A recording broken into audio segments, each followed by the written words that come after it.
5. Oh, no, we're live. I forgot. I'm starting the time clock is down and we are live. Coming to you live tonight. I forgot that we were live. I'm trying to do a regular recording with you. But anyway, we are live tonight. Going to talk baseball, of course, but we'll probably touch on some other things. I think that's probably what we'll be doing here in the off season. Just too much to talk about to just ignore. And other parts, we have between us, we can solve all the sports problems. Well, I mean, the college football playoffs, NFL, there's all kinds of stuff going on. Yeah. So, first off, what did you think about Jeff Kent getting into the Hall of Fame? I have no problem with Jeff Kent getting into the Hall of Fame. I agree. He was a 2000 MVP. He has more home runs than any other second baseman in the history of the sport. He had several good years, and I have no problem. I do have a problem with Don Mattingly and Murphy not making it. But that's I even have a problem with Delgado not getting more. Well, you and I have a soft spot for Dale Murphy because we saw him play when he was coming up in Richmond. That was the Braves farm team. So we saw him when you were just a little kid. And but for 5 years, he was the best player in the National League. For 5 solid years, he was the best player in the National League. And for 12, he was one of the best players in the National League. And I sit there and in my show last night, one of my friends pointed out, which is a huge Braves fan, that he won 5 consecutive Gold Gloves. Like, not only could he hit, and he was a catcher. He came up as a catcher, moved him to the outfield, and he played in 2 terrible ballparks in Atlanta and in Philly, and was a Gold Glover. Not only could he hit, but he played his position at the top level, for so long, and being as big as he was for an outfielder. And I just find all that, and like I was talking before, I am a little biased. Not only did I watch him, but I do. That's my sweet spot of why I fell in baseball, loving baseball. It was that time period. So when you talk about Don Mattingly and Dale Murphy, that's the part where I was just, in love with the sport, fell in love with it. And so, but Mattingly's problem was he played on the Yankees when they were actually bad. He played on, that's what I say. He was a good player and was still, and my good friend Mike, hopefully he'll watch this eventually or listen to it on the way to work. Hi, Mike. I'm going to repeat this. He made a great point. It's not the Hall of Numbers. It's the Hall of Fame. Yes. And Don Mattingly, you somewhere along the line, you have to get rid of the numbers and put in the people that transcended the sport. And Mattingly is larger than the sport. He was a household name playing on bad Yankee teams. He was the face for a little bit in the 80s. I mean, he was on everything. If it had to do with baseball, he was on everything. Me and you were not Yankee fans, but we were happy to go see him in Baltimore. Right. With we got to see Don Mattingly play, and he's one of those guys where you wish he was on your team. I always talk about that. You wish he was on your team, and for him and Murphy to only get 6 votes is kind of ridiculous. And it is what it is. I mean, I'm happy for Jeff Kent. I watched a little bit of his interview. They had an interview, like a press conference, this afternoon on MLB. I watched. Yeah, and there's a lot of Jeff Kent haters because Jeff Kent was not a likable guy. But who cares? He's not. He played the game and played it at a high level. He should have got voted in before here. He should have been voted in by regular vote, but you know how the writers are. But here, I was told one time it was my personality. If I managed a major league team or coached them, a professional football team or whatever, basketball or whatever, that with my personality and all that, I might rub some of the players the wrong way, maybe the owners and that. And I told them, I said, look, if I ever took up anything like that, I'd approach it like I do everything else in life. I'm not there to make friends. I'm there to win. Yeah. And if you don't like me and we win, so be it. So let me just ask you one more question before we move on. Last night we talked about this for about 30 minutes because it was so fresh. It was right after, and I was upset. But is there? It just seems like they bend over backwards to put these players in a position to maybe get in, but they like the conversation about the Hall of Fame, right? It puts the Hall of Fame in conversation. It makes a conversation where they're using these guys to have the Hall of Fame being talked about, good, bad, or indifferent. And it just looks like that's what they're doing, because if you want those guys in, they just get in. It's to me, it's ridiculous. I'm one of the guys that feel like the steroid era guys should be in. Some of them already are. We don't know who was and who wasn't. They're in the record books, so they should be in. But go ahead. I'm sorry. Well, I disagree with that, but that's I know you do. But my point is this: the way they vote everything, it's you never know who's voting for what. Right. Some of the regular writers now have their podcasts and stuff, so when they vote the regular Hall of Fame ballot, it's a little more transparent. But with this ballot, nobody knows who did for what. I mean, it's like it was voted on by Israeli intelligence. I mean, it's just. Well, at one point last night, they had one too many votes. Like all the votes were out there, and he had too many. Oh, guy's poodle was sitting next to him, and then right. It's that's just my point. If I can use a football analogy, you're a Dallas Cowboy fan. Hey, what's up, Hitman? Here's my man right here, Hitman, Dad. So this guy right here, Hitman 23, he is the pinnacle of Mattingly fans. I feel so bad. He was praying live on for his man to get in. And I agree with him. But I'm just using Jerry Jones as an analogy. Like you talk about the Hall of Fame being forefront. Well, Jerry Jones admitted. He said, I don't care about what's going on. I just want people talking about Dallas Cowboys. Right. So he admitted, he wants to. That's what he wants all the talk shows to talk about. Well, this is what they do with the Hall of Fame. Let's talk. Let's make sure we're talking about the Hall of Fame. And guess what? You and I are talking about the Hall of Fame. Yeah. And I mean, it kind of just feels that way because me and Mike talked last night about this is not a very strong Hall of Fame possibilities this year. There might be one guy that gets voted in or none.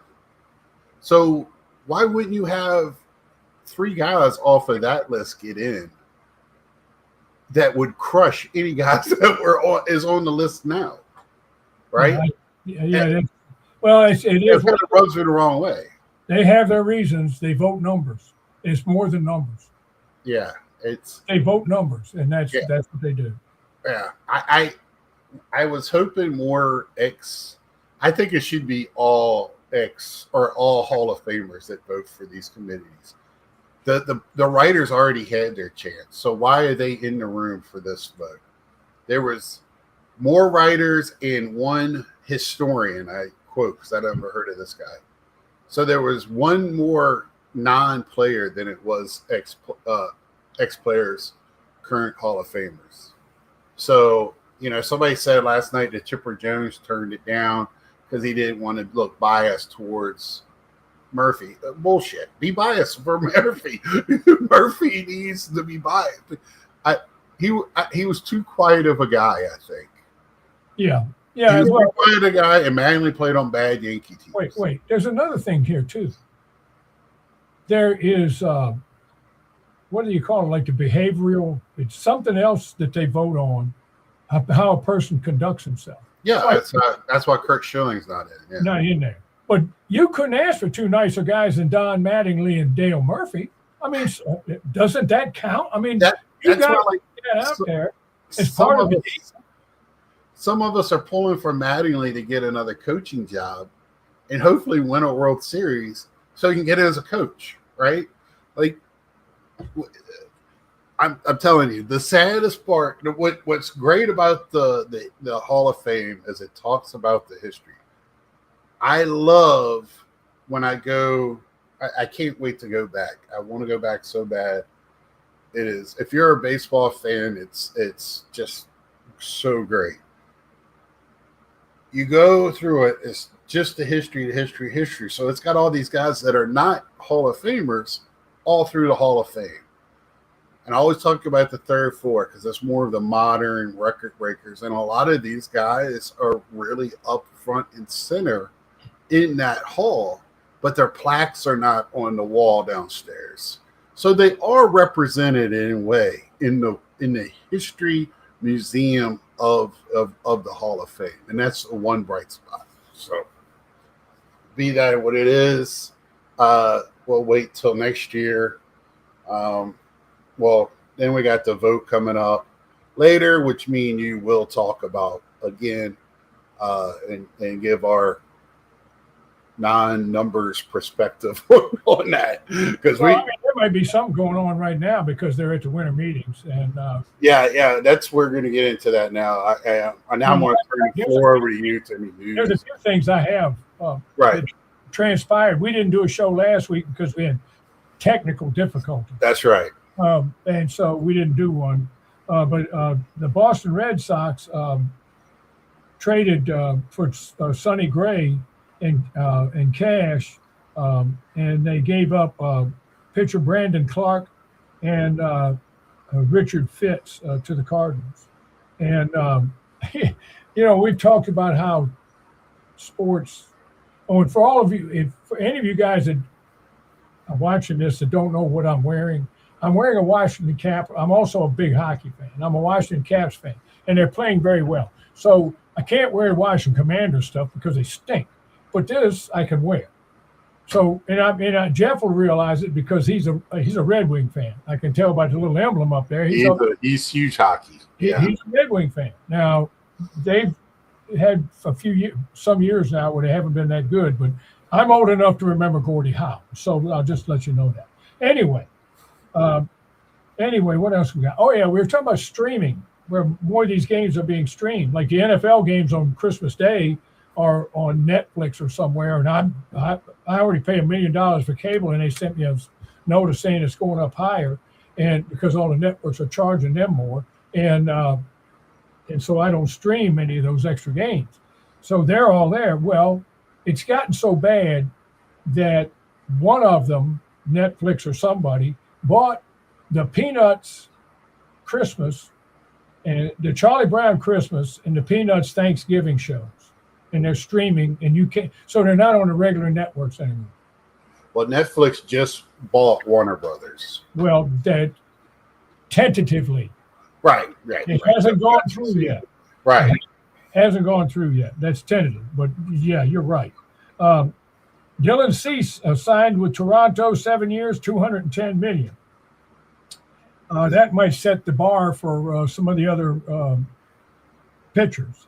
The Orioles signed Ryan Helsley, closer, 2 years, $28 million. He went to the Yankees, I believe, and didn't have a very good year. There was a lot of turmoil with the Mets. I read a bunch of articles, and it has calmed down now between Soto, Lindor, McNeil, a lot of different problems. Well, they're shopping McNeil, but yeah, go ahead. And they also signed Devin Williams to a 3-year deal to be in their bullpen. And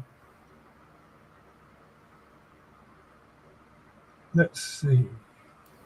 Yeah, the winter meetings I've got are going on right now. That from yesterday through the Wednesday. Mike Schilt, the San Diego manager, signed with the Orioles as a minor league instructor. And Brandon Hyde, who was with the Orioles, was the manager of the Orioles, got fired last year. has also gone to the Rays front office to be an advisor. And then let's see what else we have. Oh yeah, my man Cedric Mullins is being handed around like a Christmas fruitcake. Is going to the Rays. Tampa Bay's giving him a 1-year deal. And the Dodgers re-signed Miguel Rojas, the hero, one of the heroes of the 7th game with the home run and the throw it to the plate for a 1-year deal. That's his reward. And let's see, what else? Oh, Boston, they got Johan Oviedo, pitcher, and a prospect for Tyler Samaniego and Adonis Guzman. They got prospect Tyler Samaniego and Adonis Guzman, and the Pirates got outfielder Josh Garcia, 20 years old, with all kinds of I'm not going to say his whole name because I can't. Well, this has been just entertaining. Yeah, it's entertaining listening. Just to make it.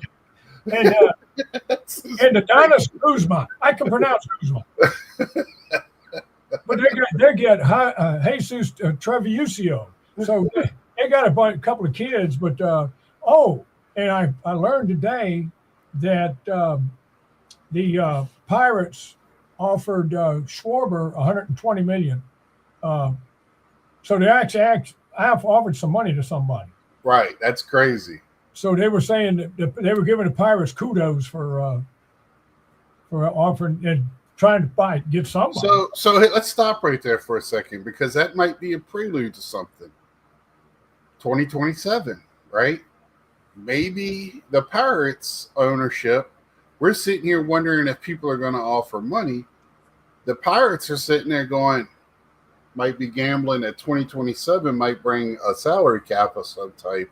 Then they can start being a little bit more competitive, and they get somebody, they could get one or two of these contracts because everybody else, are going to be in the same boat.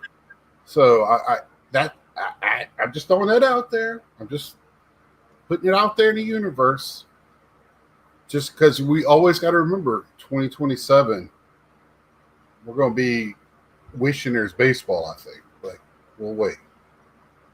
Yeah, that's all I have for tonight, because there was, you got to wait for somebody to start signing people and that.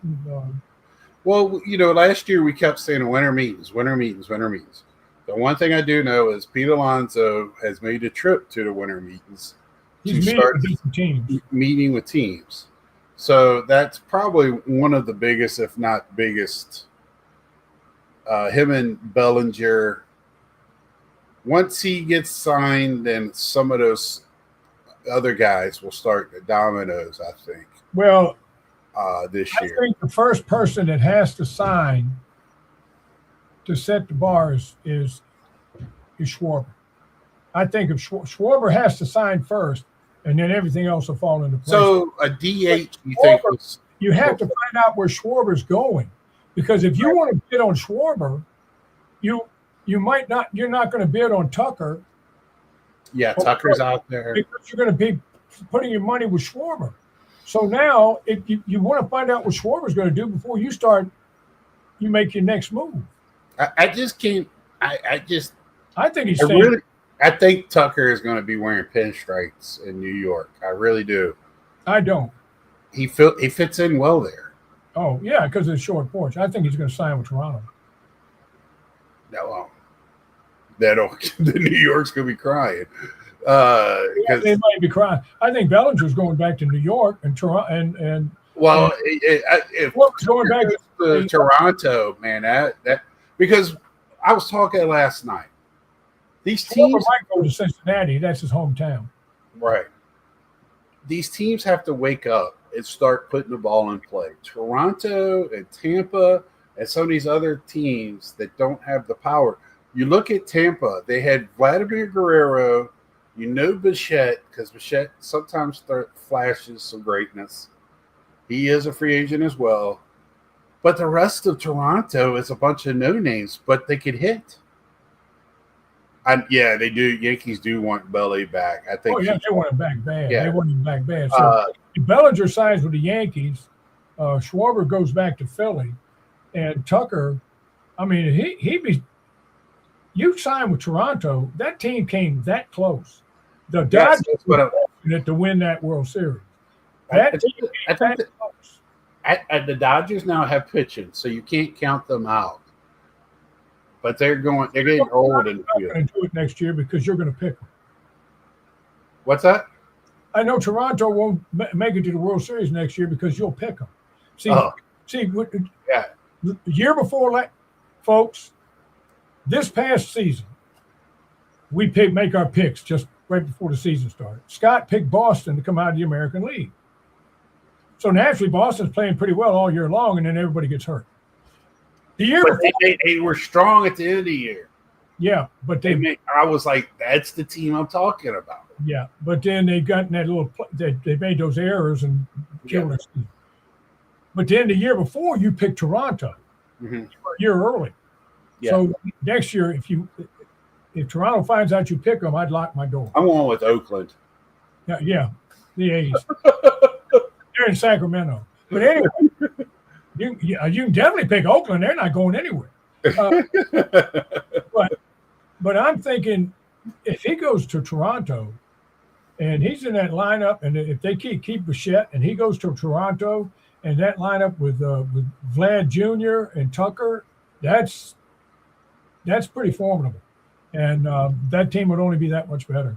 Now, the problem I have with Tucker is that every year he gets hurt.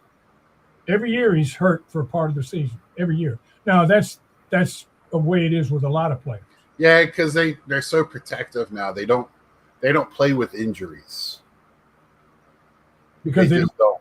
They'd rather have a guy miss a month than miss 3 months. Now, if it's a player that's playing for a position or needs to stay on, but if it's a star, they don't play with injuries most of the time. I'm not saying all of them, but the team will sit them down, not the player. The team will, so to protect their investment. Yeah, you can't blame them. They're paying these people millions and millions of dollars. I mean, it's it's not like you got a slow pitch softball team. Well, just let you know that I'm wearing a Washington Capitals T-shirt too. I didn't even realize that. I'm telling you, man, they're right. It's fun to watch. And they went through some bad times, and now they're rolling, and they're fun to watch. But anyway, with the old man. Oh yeah, the old gray beard. Anyway, the night that with his wife and kids and his mom. Yeah, I don't blame him. Awesome. Yeah. And his little celebration. Boy comes right down to the glass at the end of the game and puts his hand on the glass, and he skates over there and puts his hand on the glass. And that's Old Bumblebee was out there. I've been working with the children at church for 15 years, so I've got a soft place in my heart for kids. I always have. And that was like that when I coached. I coached Little League. But there's this year in baseball, they may not sign anybody I might be wrong, they may not sign anybody during the winter meetings, these winter meetings, because the owners last year waited before they started signing because they didn't, and the people they thought were going to make so much money, the only one that really made money was Soto. Mm-hmm. Everybody else didn't get what they thought they were going to get. Yeah, Pete Alonso had to go back, and he still made, I think, $23 million. It's not like he was. I think I could live off that. But anyway, the other thing about this is that 2027 looms over everything. Right. And even though you can give out a contract this year, and start paying on the contract and for next year, but then if they're not playing in 27, you don't have to pay on it. It picks up after that whenever the guys go back to work. So if there's a lockout or a strike, they aren't paid until they go back to work. So and hopefully we'll have a show later on early next year talking where we can do some investigative work on the 2027 highlights when I have a little bit more time to do that. I'll have some time off at Christmas. That's probably one of. I got 2 projects for us, and that's one of them, and we'll talk about the other one later. But that, yeah, a lot of stuff with the baseball just as a wait and see moment. Again, we keep talking about 2027. We hope it works itself out. We had one of the greatest postseasons ever this past year. Just history-making games and players. So we hope it works out. Now let's talk. It was exciting. And the other thing is, too, even for an old traditionalist like myself, I like a lot of the old stuff. I mean, I kind of like the old NFL when the defense could play defense. But anyway, that being said, I love the new things in baseball, the pitch clock, the bases. I love all that stuff. I mean, it made the game faster, and I enjoy it so much more. Now, the playoffs are slower because there's more pitching changes, and there's a lot more strategy, but it was still exciting. I mean, if you couldn't get excited watching those games, something's wrong. I mean, you're not a baseball guy. Girl. You're not a baseball person. I'm sitting there in the 7th game like this for most of the game because I'm thinking it's 3-0. I figure it's over, and then all of a sudden the Dodgers start clipping away. I said, "Wait a second here," And then of course that 8th inning and the 9th inning, the tying run. Then they go into extra innings. But anyway, that's you couldn't be excited over that. Of course, then the other thing too is I didn't have a dog in that hunt. Right. It wasn't like my Nationals were playing, or it was a team like the Yankees that I'd be rooting against. But it was like we have Vlad Jr., who was – I talk about people playing on the biggest stages, right? Yeah. That guy needed to be on that stage. That was his time. I was talking about Cal Raleigh in the playoffs and J-Rod and those other guys with the Mariners. That was Vlad Jr.'s time. His playoff run he had was incredible. When you want to talk numbers, you look at his numbers. Daddy never did anything like that, and his daddy's a Hall of Famer. So, well, he is too. He's just still playing. Yeah, and he is. We watching him. This young man, grow up in front of us. It's awesome to watch. I feel like that type of thing, but. Let's get away from baseball just for a little bit here at the end of our show here. College football. Our Who's, I'm proud of them. I'm wearing my Virginia hat. They lost Saturday night, but they were in it. Right? Their coach got the ACC Coach of the Year. And he should. But with them losing, which there's not a slam dunk, they would be in the tournament because I still think Miami would have been put in. But No. You don't think they would have? No. It was already stated that if Virginia won that game, that they were in. I don't trust it. If Virginia won, they'd have 2 losses like everybody else, and they would be in. So, and everybody's like making a big deal out of these big schools that are not taking bowl bids. I'm sitting here. I told a guy at work, why should they? You don't go to the playoffs. That's what you're playing for. You go to a bowl bid. You get a bowl bid. You have to pay for everything. The school has to pay for everything. The bowls pay for nothing. The bowls give the conference money. They don't give the school money. So the school pays for the trip, room and board, food, everything. The bowls pay nothing. It's up to the conference. Well, Kansas State and Iowa State changed coaches. They had their coaches left. So they decided not to go to a bowl because they're in a transition period of getting new coaches. Right. Well, the NCAA is fining both schools for that, and I'm sure they'll fine Notre Dame too. I don't know how they – I saw a list today. It was like 10 schools. Well, I mean, that's fine. And the last time I looked, it was an option. I mean, it's Virginia's turned them down in the past. They didn't because they say it's during Virginia's turned them down in the past because they said it's always during exam week. They didn't put a gun to their head and say you have to go to the bowl. They say Right. we're offering you a bid, and if you're offered something, you have the option to turn it down. Right. Yeah. And I mean, I just don't see the benefit of some of these big schools. You know, yeah, you want to play, but it's different. Times have changed. It's time to move on a little bit. But I just, I am a little happier about how things are done. I still wish they open it up a little bit more. One of my friend's kids plays for Christopher Newport.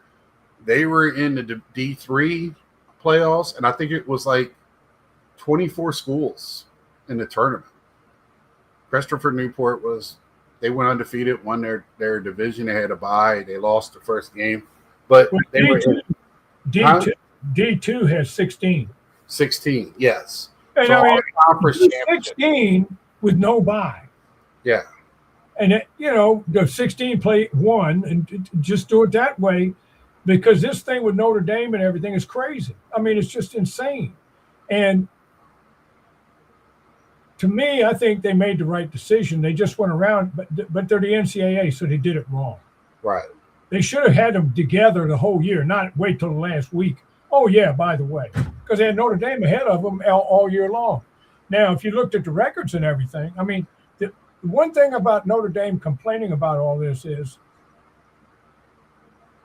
in every sport but football, you're a member of the ACC. They would have won ACC. All you have to do is be a member of the ACC as a football school. You would have won the championship and you would be in the tournament. You'd be in the tournament. It's not rocket science. Now, but wait. Next year, they can keep the one thing about Notre Dame that drives me crazy is they think they're better than everybody else. We're Notre Dame and you're you. Whoever you are. Doesn't matter who you are. Right. We're Notre Dame and you're you. That's the way they approach everything. So next year, guess what? They got a I'm Notre Dame and you're you clause. Because now, beginning next year, if Notre Dame is in the top 12 in the final standings of the final vote, they are automatically in the tournament. Automatically, because they're Notre Dame. Right. Yeah, that's crazy. Georgia Tech can be 13th and not get in because they don't have a clause. They got their own clause now. Right. And it's not Santa. Right. Yeah, that's. And here's the other thing. I'm sorry. I like this. We got you going. I love it. I live in Virginia, and I love all the Virginia schools. I root for every one of them, including James Madison. I know a lot of kids have gone there. I know a lot of people have gone to James Madison. Whew. This is not March Madness with 64 teams, where you can put in the middle majors, and some of them might even win a game or two, or maybe even the tournament. It's not set up that way in football. The mid-majors in football, when they play an Ohio State or an Oregon or an Oklahoma or a Georgia, they're paid $500,000 by that school to come down there and play them so they can beat the crap out of them. Guess what's going to happen? Tulane already got beat by Ole Miss 45-10. So you put Tulane back in because they won their conference. And they're going to play Mississippi again in Mississippi. Now, Mississippi might not do as well because maybe Tulane's a little better, and they lost their coach. Kiffin went to LSU. That was he's a piece of work. Yeah. But on the other hand, they go down there and get slaughtered again. Oregon is favored by 26 over James Madison. Take James Madison and Tulane out of the mix and put Texas and Notre Dame in. Or BYU. BYU got beat twice by the same school, 700-2. Well, that's true too. Yeah. There you go. You got Texas and Notre Dame in there. At least it'll be competitive. I mean, I'm sorry. I feel like all the champions should be in. I don't care how bad, because the only way they could build their Well, then do it 16 teams. Well, You that's can put all the champions in if you do 16 but teams. I'm looking at the future. So if JMU gets seen on TV, they might get a couple more top 50 recruits or somebody to help them. JMU's already a good school. You know, they were a powerhouse. Yeah, in Group 2. When they were playing in North Dakotas and them, you know, and they come up and they've smacked some people in the mouth. I like to see them, what they can do, and it's not going to be pretty. Well, their coach is going to coach that game, and then he's going to UCLA. There's the coach, and James Madison's already hired the Florida coach that got fired. Oh, okay. Yeah, I mean, you want to talk about a pretty campus, and they got great facilities for sports. Oh, sure. Yeah, I'm not. I'm just making a statement. It's not. I'm just saying, the JMU basketball team playing in the March Madness, I got no problem. But when you only have 12 slots, you want the 12 best teams. I mean, as far as I'm concerned, and I'm an Alabama fan after Virginia, Alabama shouldn't be in it over Notre Dame. I think Notre Dame ought to be in it, and Alabama's out. But then they don't want to penalize somebody for playing their championship game. Right. Plus, they already beat Georgia once during the regular season at Georgia. So, but I mean, they're all hurt now. They've got about 15 guys on injured list. That's why they can't do anything. But I mean, to me, right now, Notre Dame's a better team than Alabama. Yeah, it's very, very, very, very interesting dynamic in college football. This is one of the reasons, though, where, you know, the things you brought up, I kind of tend to disagree with, because I think all teams should have a shot. So, and the only way they can get a shot, no matter if it's 12 teams, 4 teams, or 8 teams, I think there should be 16. I've always stated that. But, you know, those teams can't – it's harder for them to get better if they don't get a shot. So – it's not about getting better. It's about winning. I mean, let's put in a lesser team. You got to get better to win. I mean, okay, let's put a lesser team in so that they can play and get better, because they might get a few more recruits. I'm not disagreeing. I understand. That's not the – yeah, I just feel like, though, what are you playing for? If that is the case, then separate. Then there should be a top tier and a lower tier, 2 different championship games. Well, I'm gonna watch the game because James Madison is in it. I'll watch the first 10 minutes of the Tulane Mississippi game, and if Mississippi starts beating them by 3 touchdowns, I'm done. Right. But I'll sit there and watch more of the Madison game because James Madison's in it, no matter how bad it is. I'm hoping I'm wrong. I'm hoping they really put on a good show. But I got my doubts against a powerhouse like Oregon. But we'll just wait and see. It's just my thing is, people would rather tune in and see Notre Dame play Oregon or Texas play Oregon than James Madison. They'd rather see Texas or Texas play Mississippi or Notre Dame play Mississippi than Tulane, a team that already lost to them by 40. Right.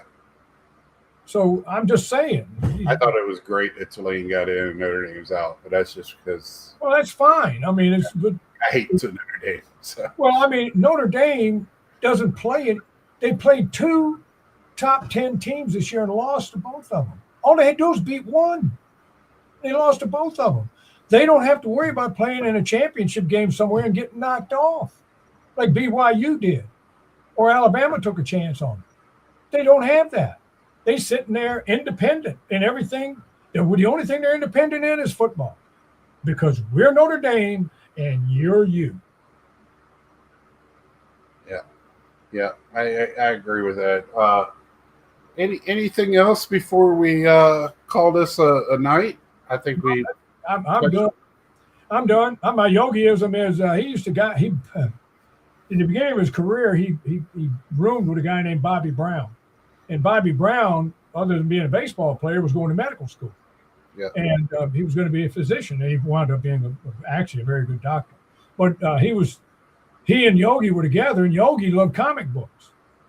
So Bobby Brown was studying his book on anatomy, and Yogi was looking at his comic book. And when he finished his comic book, he put it down. And Brown looked at him and he said, "Hey, Yogi, how did your comic book end up?" He said, "It went fine. How did yours?"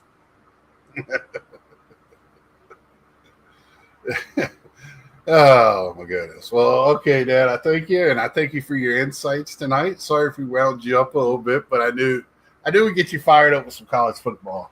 The passion is there.